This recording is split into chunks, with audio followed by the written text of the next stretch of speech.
तो दोस्तों स्वागत है आपका हमारी नई वीडियो में। हम आपको भूत प्रेत और पैरानॉर्मल से जुड़ी कुछ ऐसी स्टोरी सुनाते हैं जो कि लोगों के साथ घटी होती हैं। तो आज हम आपको एक उत्तराखंड की एक ऐसी स्टोरी सुनाने वाले हैं जिसमें कि एक पूरे परिवार के जो लोग हैं वो सारे के सारे खत्म हो गए।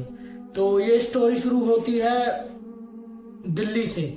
तो दोस्तों ये स्टोरी शुरू करने से पहले अगर किसी ने हमारे चैनल को सब्सक्राइब नहीं किया तो हमारे चैनल को सब्सक्राइब करें, एक लाइक करें, एक छोटा सा कमेंट जरूर छोड़ कर जाएं जिससे कि हमको भी आगे मोटिवेशन मिल सके आपके लिए नई नई स्टोरी और अच्छी अच्छी स्टोरी लाने का।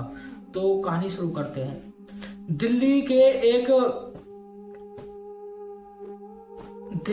दिल्ली में एक लड़का रहता था अपनी मम्मी पापा के साथ जिसका नाम था शिवम।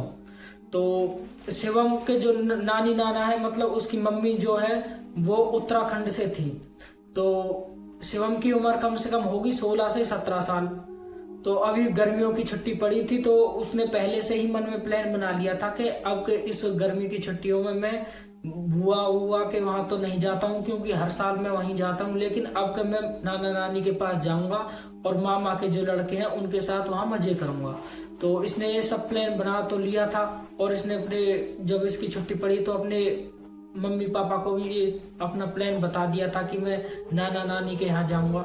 तो उसके मम्मी पापा कहते हैं कोई दिक्कत नहीं है, हम तुझको वहां पर छोड़ आएंगे।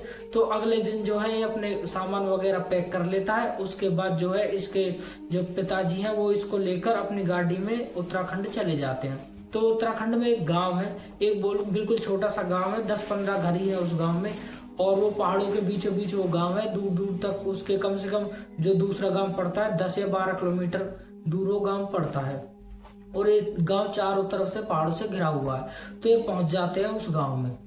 उसके बाद उसके पिता उसको वहां ड्रॉप करते हैं और 1-8 घंटा वहां बिताने के बाद फिर वहां से वापस आ जाते हैं। तो वो अपने नाना नानी के यहाँ आकर बहुत ही ज्यादा खुश था और उसके बाद वो नाना नानी से मिलकर बहुत खुश था। नाना नानी भी उससे मिलने के बाद बहुत ही ज़्यादा खुश थी कि हमारा नाती आया हमसे मिलने और ये 1 महीना यहाँ रहेगा, बढ़िया टाइम गुजारेगा, हमारा भी मन लगा रहेगा। तो उसका जो मामा के लड़के हैं वो भी बहुत खुश थे उसके साथ और उन्होंने अलग अलग प्लान बनाए हुए थे कि हम यहाँ पर खेलने जाएंगे, यहाँ पर ये मज़े करेंगे, हर तरह के जैसे भी बच्चे बनाते हैं। तो क्या होता है, रात होते ही नाना नानी उसके मना कर देते हैं कि तुम रात होते ही घर के बाहर मत जाना शिवम से। शिवम कहता है कि नानी ऐसा क्या हुआ, हम कोई ज्यादा दूर थोड़ी जाएंगे, हम तो यहीं गांव वगैरह में घूमेंगे। यहाँ पर बताते हैं कि साइड में जो खेत है वहां पर एक पुराना कुआं है, हम वहां पर घूमने के लिए जाएंगे। लेकिन नाना नानी ने बिल्कुल मना कर दिया था, तुम रात को 8 बजे के बाद कभी भी गाँव से बाहर मत निकलना। और उसको वैसे रीजन तो बताया नहीं लेकिन मना कर दिया। और उसके जो मामा के लड़के थे उन्होंने अपने जो पोते थे नाना नानी के उनको भी बता दिया कि इस लड़के को बाहर लेकर मत जाना और तुम भी रात को बाहर मत जाना। तो ये ठीक है, मान जाते हैं नाना नानी की बात और 1-2 दिन बढ़िया इनके कट जाते हैं। उसके बाद क्या होता है कि इसका मन था, क्योंकि ये छोटा सा उस कुएं के पास बहुत जाया करता था शिवम, तो शिवम का मन था उस कुएं को देखने का। तो दिन में तो ये जा नहीं पाता था, दिन में तो जैसे कि धूप वगैरह बहुत पड़ती है, गर्मी बहुत थी, तो ये दिन में वहां पर जा नहीं पाता था। तो रात में ही ऑप्शन था एक जाने का। तो इसने अपने मामा के जो लड़के हैं दोनों, उनको मनाया वहां पर जाने के लिए और कहा कि मुझको वो कुआं देखना है। तो इसके मामा के लड़के कहते हैं एक काम करना, पहले नाना नानी को दादा दादी को सो जाने देना और मम्मी पापा भी सो जाएंगे, उसके बाद हम वहां पर जाएंगे और किसी को बताना मत, हम वहां पर 10-1 मिनट रुकेंगे उसके बाद वापस आ जाएंगे। तो ये भी खुश हो जाता है कि ठीक है हम वहां पर चले जाएंगे। तो क्या होता है, सब लोगों के सोने के बाद कम से कम रात के 11:30-12 बजे ये वहां से निकल जाते हैं। गाँव में बेसिकली लोग जल्दी सो जाते हैं लेकिन इन्होंने सोचा थोड़ी सी गहरी नींद और होने दो, उसके बाद हम यहाँ से निकलेंगे। तो ये निकल जाते अपनी टॉर्च वगैरह लेकर और खेतों के बीच से मेंढों पर चलते चलते पहुंच जाते उस कुएं के पास। अभी तक ये कुएं के बारे में इस लड़के को कुछ भी नहीं पता था, शिवम को थोड़ा बहुत इसके मामा के लड़के को पता था, लेकिन पूरी बात इनको नहीं पता थी कि गाँव वाले क्यों इस कुएं के पास आने से मना करते हैं। तो ये देखते हैं कि कुएं में अंदर कुआं बहुत गहरा है और अंदर थोड़ा सा पानी दिख रहा है कि हाँ इसमें पानी है। तो शिवम वहां पर जाकर बहुत खुश था, उसकी पुरानी यादें ताजा हो गई थी। और इस टाइम जो है काली अंधेरी रात थी, अमावस्या की रात थी और दूर दूर तक अंधेरा ही अंधेरा था, दूर दूर कुछ भी दिखाई नहीं दे रहा था। तो अब 10-15 मिनट हो चुके थे, इनका जाने का टाइम था।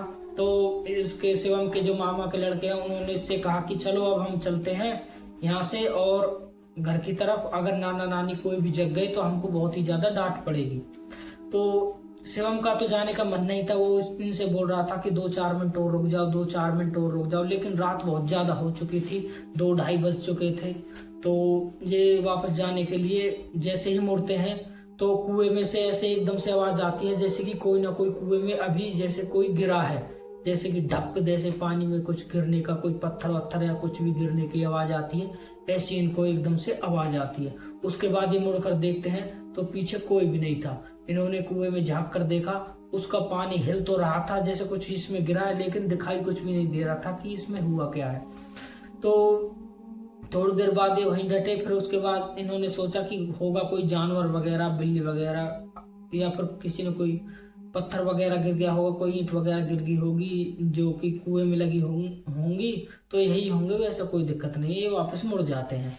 लेकिन अब धीरे धीरे इनके पीछे एकदम से छम छम की आवाज आनी चालू हो जाती है, जैसे कि कोई चल रहा है, कोई औरत इनके पीछे चल रही है और छम छम उसके घुंघरूओं की आवाज जो आ रही है। उसके बाद ये मुड़ मुड़ कर देखते हैं, लेकिन इनको कुछ भी दिखाई नहीं देता है।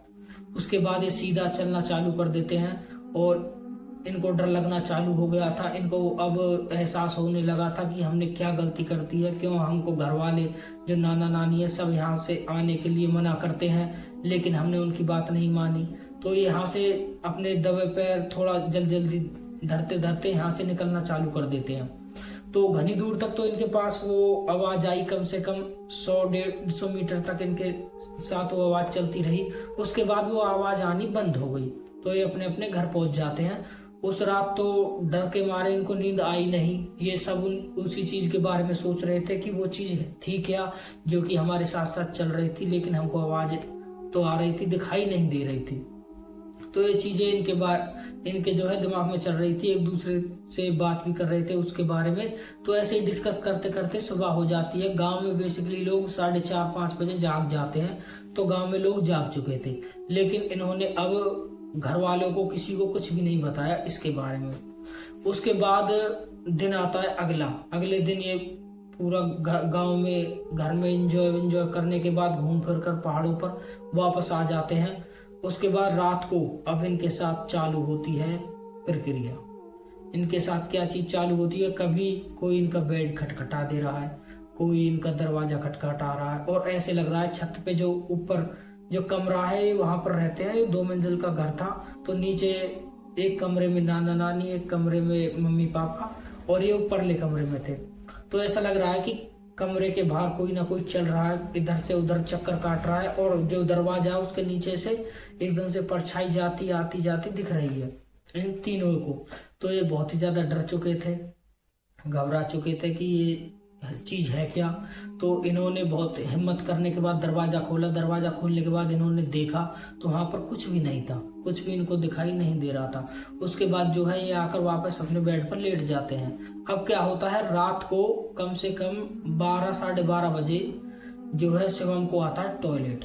अब शिवम अपने मामा के लड़के को जगाना चाहता है।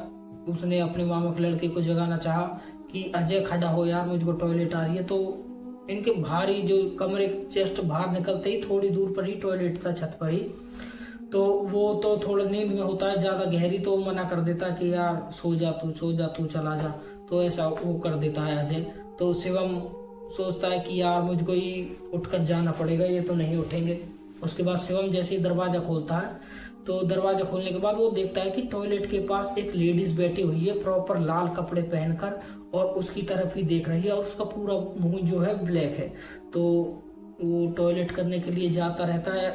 तो वो सोचता है कि यार ये कोई वैसे ही कोई औरत होगी शायद, मतलब वो नॉर्मल औरत ही लग रही थी देखने में। तो इसने सोचा कोई होगी, किसी का दिमाग थोड़ा सा वैसा होगा। तो ये अपना टॉयलेट करके हाथ धोकर वापस आ जाता है। तो जैसे ये वापस आ रहा होता है, वो फिर भी इसकी तरफ ही देख रही होती है। उसके बाद वो दरवाजा लगाता है। दरवाजा लगाने के बाद ये अपने मामा के लड़के को जगाता है, अजय को, और उसको बताता है कि बाहर एक औरत बैठी है, कोई गांव वगैरह की औरत होगी जो यहाँ पर आई हुई है, देखना आकर कौन है। तो वो तो उससे मना कर देता है कि नहीं, तू बाहर मत जा, बाहर तो ये औरत नहीं है, ये कुछ और ही चीज़ है। तो ऐसा वो इससे कह देता है। उसके बाद इसके दिमाग में ये चीज़ चलती नहीं कि यार ऐसा कैसे हो सकता है, मैंने प्रॉपर एक औरत देखी है, वो औरत है, बस नॉर्मल औरत है, कोई वैसी चीज़ तो नहीं है। तो ये दरवाज़ा खोलने लगता है। दरवाज़ा जैसे ही खोलता है कि वो औरत वहाँ से गायब होती है। उसके बाद ये थोड़ा सा टॉयलेट की तरफ जाकर देखता है तो नीचे जो इनके घर के बाहर एक पेड़ था उसका, बरगद का, उस बरगद के पेड़ के नीचे वो औरत खड़ी है। तो ये देख रहा है कि वो औरत बरगद के पेड़ के नीचे खड़ी है, ये उसकी तरफ देख रहा है, तो वो औरत भी इसकी तरफ देख रही है। देखते देखते ये वो औरत इसको बुलाने लगती है। तो ये सोचने लगता है कि इसको शायद मदद की जरूरत है, तो मुझको इसकी मदद करनी चाहिए। ये उतरकर उस औरत के पास जाने लगता है, दरवाजा खोलता है और उस औरत के पास पहुंचता है। तो जैसे ही उस औरत के पास पहुंचता है, वो औरत इससे कुछ नहीं बोलती, वो बस खाली जंगल की तरफ चलना चालू कर देती है। ये भी उसके पीछे पीछे उसको आवाज लगाते लगाते इसके पीछे पीछे चल रहा है। और उसके बाद इसके मामा के लड़के की जो है अजय की दोबारा आँख खुली कि ये गया कहाँ। तो ये बाहर देखने लगता है, तो इसको थोड़ी सी दूर ही अजय चलता हुआ दिखाई दिया कि जंगल की तरफ जा रहा है। तो इसने अजय को आवाज भी लगाई, फिर भागा ये भी दरवाजा खोलकर अजय के पास गया और इसने अजय को जो है वहां से वापस बुलाया। तो वापस जैसे ही बुलाया तो इनको रास्ते में एक आदमी मिला। ये वो आदमी से बोला कि तुम रात को जा कहाँ रहे हो, कर क्या रहे हो। तो इन्होंने बताया कि ऐसे ऐसे हम बस खाली यहाँ तक घूम रहे थे। तो वो आदमी इनसे बोलता कि चलो मेरे साथ चलो, मेरा कुछ सामान है वो उठवा देना, उसके बाद तुम चले जाना। तो ये उस आदमी की मदद करने के लिए उस आदमी के साथ चले जाते हैं। और जाने के बाद जो है वो जंगल के कुछ ही अंदर गए थे, इतने में ही उन्होंने देखा कि वो आदमी जो है इनके साथ चल रहा था वो एकदम से रूप बदलना चालू कर देता है, उसका आकार बढ़ना चालू हो जाता है और उसके हाव भाव चेंज होने लगते हैं। उसके बाद ये उसको देखकर डर जाते हैं और दोनों के दोनों घर की तरफ भागना चालू करते हैं। और जैसे ये घर की तरफ भागना चालू करते हैं तो पीछे से आवाजें आने लगती है, हंसने की, चिल्लाने की, और वो इनसे बोल रहा है कि मैं तुमको खत्म कर दूंगा, किसी को भी जिंदा नहीं छोड़ूंगा, भाग कर जाओगे कहाँ से। तो ऐसा ही उनको बोल रहा है जो वो आदमी था। तो ये जैसे तैसे अपने घर पहुंचते हैं। घर पहुंचने के बाद जो है अब इनके साथ उल्टे सुलटे चीज होनी दोबारा चालू हो जाती है कि वो आदमी कभी इनके दरवाजे के सामने खड़ा हुआ इनको दिखता है या फिर इनके कमरे के अंदर भी, और अभी ये घर के सब लोगों को दिखाई देना चालू हो जाता है। तो ये घर के सब लोग बड़े परेशान थे, नाना नानी भी, सबको वो आदमी दिखाना चालू हो जाता है, सब बहुत ही ज्यादा परेशान थे। उसके बाद ये जो है गांव में कई लोगों से पूछते हैं तो गांव के लोग बताते हैं कि तुमने जंगल के नर पिशाच और नर पिशाचनी को जगा दिया है उस कुएं के पास जाकर, और अब तुम जिंदा नहीं बच सकते, तुम्हारा घर श्रापित हो चुका है। उसके बाद जो है इन्होंने कई जगह और पूछी इसके बारे में, कई मंदिरों में गए, कई जगह गई, लेकिन इनको कोई भी प्रॉपर ऐसा इंसान नहीं मिला कि जो इनको बचा सके। उसके बाद जब गांव वालों ने दूसरे दिन जो है देखा कि इनके घर से कोई भी निकला नहीं है, कि ऐसा लग रहा है कि सारे के सारे सो गए हैं, इनके जानवर भी ऐसे ही बंधे हुए हैं, इनको खाना वाना चारा वारा भी नहीं डाला। तो गांव वाले जैसे इनके घर दरवाजा खटखटाने गए तो अंदर से दरवाजा किसी ने नहीं खोला, लेकिन गांव वाले जैसे ही दीवार कूद कर या अंदर गए तो उन्होंने देखा कि सारे के सारे घर के लोग मरे पड़े हैं। उसके बाद गांव वाले बहुत ही ज्यादा डर गए, घबरा गए, और जो है ये गांव वालों ने पूरे गांव में जो है हवन किया और गांव को शुद्ध किया दोबारा, और इन चीज़ों से उनको छुटकारा मिला, लेकिन उनकी सारी फैमिली ख़त्म हो गई थी। उसके बाद जो दिल्ली में इसके माता पिता रहते हैं वो भी बहुत ही ज़्यादा परेशान थे, उनका इकलौता बेटा जो है वो ख़त्म हो चुका था, उनका पूरा परिवार सा ही ख़त्म हो चुका था, तो वो भी डिप्रेशन में रहने लगे हैं। तो ये भी 2014 की बात थी, और अब भी गांव में जो है डर बना रहता है कि वो नर पिशाच और नर पिशाचनी कभी भी दोबारा कोई अगर उस कुएं के पास जाए तो वो दोबारा जाग सकते हैं और गांव में वही तांडव हो सकता है। तो दोस्तों स्टोरी चालू होती है कर्नाटक से। तो कर्नाटक में पहले आज से 40-50 साल पहले जो है कुछ गांव थे जो कि इतने ज्यादा डेवलप नहीं थे, क्योंकि अंग्रेजों से 25-30 साल ही हुए थे आजादी मिले हुए। उस टाइम खूब गरीब गांव थे, और वे जो गांव वाले थे वो जंगलों में उनका गांव था, तो वो जंगल में रहा करते थे अपनी झोपड़ी वोपड़ी बनाकर। तो उसके बाद होता क्या है कि गांव में चारों तरफ से पहाड़ थे, बीच में गांव था, और जो दूसरा गांव था वो कम से कम 10 से 15 किलोमीटर दूर था। और गांव में पहले भूत प्रेतों का इनका बहुत चलता था कि लोग मानते थे भूत प्रेतों में कि भूत प्रेत होते हैं। रात को भी कोई भी अपने घर से बाहर नहीं जाता था, या फिर अपने गांव से भी बाहर नहीं जाता था। लोग डरते थे इन चीजों से, और लोगों को पता भी थी कि जंगल में ये चीज घूमती रहती है, फिरती रहती है, तो लोग डरा करते थे इन चीजों से। तो उस टाइम क्या हुआ कि उस गांव में एक बीमारी अचानक से फैल गई, जिसको लोग चेचक या फिर कोड ऐसे नाम करके 2-3 नाम उस बीमारी को दिया करते थे। जैसे कि किसी का शरीर गलने लग गया, अपना आप फोड़ा फुंसी हो गई, फूट फूट कर जो है उनके शरीर से मवादें बह रही हैं, ऐसी बहुत सी चीज, जैसे शरीर से खून आना, फिर खून की उल्टियां होना, ऐसे करते करते ये ज्यादातर छोटे और बड़े बूढ़ों के ऊपर ये चीज हो रही थी। और लोग बारी बारी से, मतलब बड़े बूढ़े या छोटे बच्चे मर रहे थे। तो गांव में बहुत ही ज्यादा बुरा प्रभाव पड़ चुका था। 100-150 घर होंगे गांव में, और काफी ज्यादा गांव में इतनी लाइट भी नहीं थी। वहां पर लाइट तो थी नहीं, कुछ भी नहीं था, बस खाली मसाले लोग जलाया करते थे रात के टाइम। तो लोग बहुत ही ज्यादा परेशान थे कि गांव में हुआ क्या कि एकदम से लोग जो है बीमार पड़े, और किसी को कोई बीमारी हुई, किसी की कोई बीमारी हुई, और लोग यहाँ से जो है मर रहे हैं। तो गांव वाले बहुत ही ज्यादा चिंतित थे, और अपने मुखिया के पास जाते और मुखिया से सलाह लेते। लेकिन मुखिया भी इसमें क्या कर सकते थे, वो अपना वैद्य वगैरह बुलाते थे, तो वैद्य उनका उपचार करता था, दवाई करता था, लेकिन वो दूर से ही करता था, क्योंकि अगर उन लोगों का ऐसा मानना था कि ये बीमारियां ऐसी, अगर हमने इनको छुआ तो ये बीमारी हमको भी हो जाएंगी, तो लोग डरते थे उनके पास भी जाने से। तो वैद्य भी उनको दूर से ही दवाई दिया करता था, जड़ी बूटी वगैरह जो भी उस टाइम दवाई थी। तो गांव वाले बहुत चिंतित थे। तो गांव वालों ने समझा कि हमारी जो कुल देवी है वो हमसे नाराज हो गई किसी बात को लेकर, और ये कुल देवी का प्रकोप है जो हमारे ऊपर चल रहा है।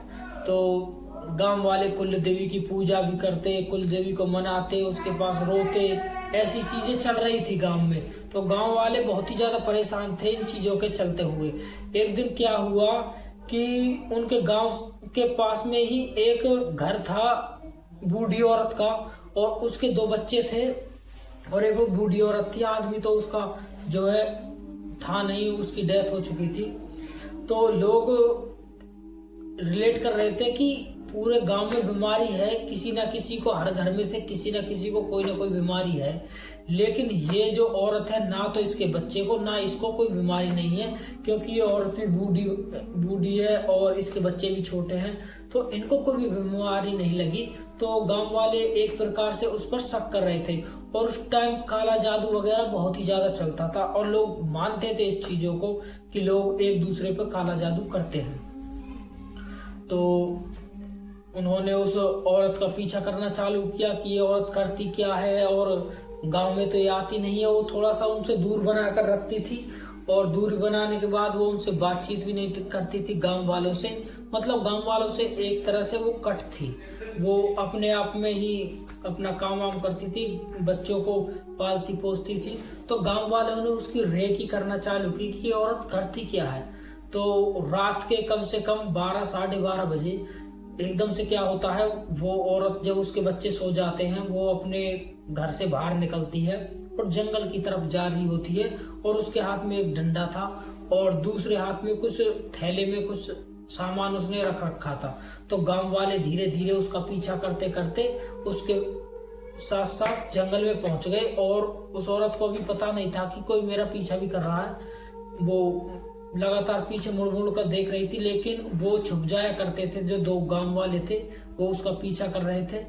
तो ये देखते हैं गांव वाले कि वो औरत एक पेड़ के नीचे, जो कि बरगद का पेड़ है खेत जंगलों में बहुत ही बड़ा, उसके नीचे आकर बैठी है, और वहां पर जो है उसने एक मसाल रख रखी थी और उस मसाल को जलाया, और वहां पर खड़ा कर दिया। उसके बाद जो है उसने अपने थैले में से 2-4 सामान निकाले और एक कुछ सिंदूर के कलर का लाल सा एक लिया उसने और पाउडर सा, और उसके बाद उसने वहां पर एक गोलधारा बनाया और उसमें वो सामान निकाल निकाल कर रखने लगी। तो गांव वालों को दूर से तो इतना दिख नहीं रहा था कि ये क्या क्या सामान इस अपने थैले में से, बैग में से निकाल कर रख रही है। तो गांव वाले भी थोड़े से वो थे कि ये औरत कर क्या रही है। तो उसके बाद क्या होता है कि वो औरत अब मंत्र उच्चारण करना चालू कर देती है आंख बंद कर कर, और ऐसे हिलने लगती है जोर जोर से। तो गांव वाले हैरान थे। गांव वाले को पता था कि ये काला जादू कर रही है, लेकिन कर किस पर रही है ये काला जादू। उसके बाद जो है वो गांव वाले वहां से आ जाते हैं और गांव में सब कुछ बता देते हैं। तो वो औरत भी अपने घर आ जाती है। तो उस दिन तो कुछ भी नहीं होता उस रात। तो अगली रात जब होती है तो गांव के कुछ लोग उसी टाइम उसका इंतजार कर रहे थे, और जब वो घर से बाहर निकली जंगल की तरफ गई तो गांव के कम से कम 15-20 लोग मुखिया के साथ, और कुछ मुखिया के जो है मुस्तंडे भी थे जो लाठी डंडा लेकर साथ चल रहे थे। तो छुपके से उस औरत के पास वहीं पहुंच गए उस पेड़ के नीचे, और वो औरत अब भी ऐसा ही ब्लैक मैजिक वहां पर कर रही है। तो उन्होंने उस औरत को पकड़ा और वहां पर जो है औरत से पूछने लगे कि तुम क्या कर रही हो। तो वो औरत बिल्कुल भी उनसे डरी नहीं, घबराई नहीं। उस औरत ने कहा कि तुम लोगों ने मेरा जो है पति छीन लिया और मैं तुम्हारे गांव को पूरे को बर्बाद कर दूंगी और गांव में किसी को भी नहीं छोड़ूंगी। तो गांव वाले समझ गए कि ये जो भी चीज हमारे गांव में चल रही है ये सब ये चीज ये औरत कर रही है, और ये औरत हमारे गांव को खत्म करना चाहती है। इससे पहले कि ये गांव को खत्म करे तो उन्होंने उसे पूछा औरत से कि इस चीज का अंत कैसे हो सकता है। तो औरत ने उनको बताने से मना कर दिया। तो उन्होंने जो है उस औरत को वहां पर पीट पीट कर मार डाला। उसके बाद वो औरत मर गई। उसके 2 बच्चे थे। कम से कम बच्चों की उम्र होगी कि एक की जो छोटा लड़का था उसकी उम्र होगी 12 से 13 साल, और उससे बड़ी जो है एक लड़की थी उसकी उम्र होगी 16 से 17 साल। उसके बाद वो बच्चे अकेले रह जाते हैं। तो होता क्या है, उसके बाद वो उस जो चुड़ैल थी, मतलब उसको चुड़ैली बोलते हैं जो ब्लैक मैजिक करती है वो बुढ़िया, उसको वो वहीं पर दफना देते हैं और अपने अपने घर आ जाते हैं सारे गांव वाले। अब गांव वाले नोटिस करते हैं कि उस औरत के मरने के बाद धीरे धीरे गांव में से बीमारी जा रही है, गायब हो रही है। तो जैसे पूरे गांव में से वो बीमारी खत्म हुई, तो ऐसे ही कुछ दिन बाद एक उस गांव में 2 चोर रहा करते थे। तो उन चोरों को पता था कि वो औरत जो बूढ़ी औरत है जो गांव वालों ने मारकर वहां पर दाबी है, उसके पैरों में चांदी के कड़े हैं और हमको वो कड़े वहां से निकाल कर लाने हैं उसकी लाश खोद कर। तो वो रात को प्लान बनाते हैं और दोनों के दोनों अपनी मशाल लेकर चले जाते हैं जंगल की तरफ जहां पर वो औरत दाबी हुई थी गांव वालों ने मारकर। उसके बाद वो उस औरत की जो है वहां पर बॉडी खोदते हैं, निकालते हैं, और निकालने के बाद जब देखते हैं कि बॉडी पूरी डिकम्पोज हो चुकी है, उसके बाद उनको आसानी हो जाती है वो वहां से कड़े निकालने में। तो कड़े निकाल लेते हैं और उसके बाद उस औरत की जो बॉडी है उसको वैसे के वैसे ही, कंकाल है जो वैसे के वैसे ही मट्टी से ढक देते हैं और घर को आ जाते हैं। फिर उसके 2-3 दिन बाद घर में गांव में उल्टी सीधी चीज होनी चालू हो जाती है, जैसे कि किसी को अचानक से चक्कर आ जाना, या फिर किसी को तेजी से बुखार आ जाना, किसी के पीछे जानवर लग जाना। मतलब ऐसी ऐसी कई चीजें गांव में होने लगी थी जो पहले कभी नहीं हुई थी। अब धीरे धीरे क्या होने लगा कि गांव में से धीरे धीरे बच्चे गायब होने लगे। अब गांव वाले फिर परेशान हुए कि यार अब तो गांव में वो औरत भी नहीं है, अब बच्चों को चोरी करने वाला कौन है, अब बच्चे कैसे चोरी हो रहे गांव से। और अब गांव में पहरा लगने लगा।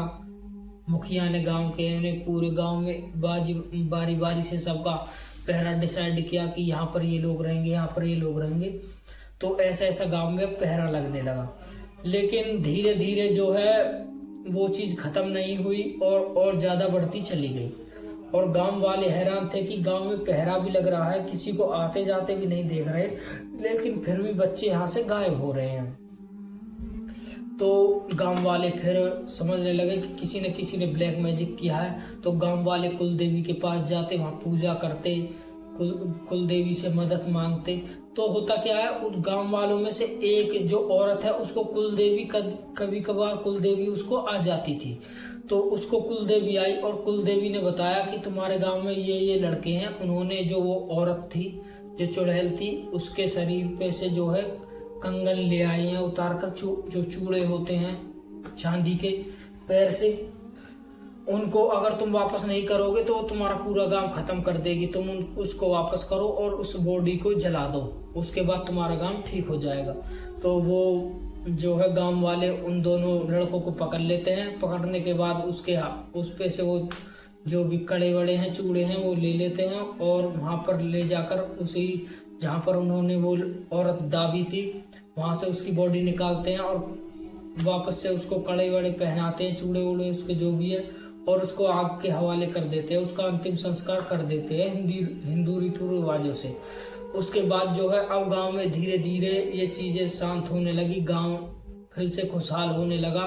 उसके बाद जो है गांव में से ये सब चीज खत्म हो गई और अब भी वो गांव वाले जो है कुल देवी की पूजा करते हैं और गांव अब तो बहुत ही अच्छे हो चुके हैं। लेकिन वो कुल देवी की लोग अब भी पूजा करते हैं क्योंकि वो कुल देवी गांव की जो है रक्षा करती है। तो दोस्तों ये थी आज की स्टोरी। अगर ये स्टोरी आपको अच्छी लगे तो हमारे चैनल को सब्सक्राइब कर दीजिएगा। ये स्टोरी और किसी ने नहीं, हमारे एक अंकल है जिनके एक दोस्त थे जिन्होंने उनको सुनाई थी, तो अंकल ने हमको सुनाई तो हम आपके सामने नैरेट कर रहे हैं। पर्सनली ये स्टोरी मुझको बहुत अच्छी लगी थी, इसलिए मैंने आपको सुनाना ठीक समझा कि आपको भी ये स्टोरी बहुत ही अच्छी लगेगी। तो मिलते हैं हम आपको अगली वीडियो में।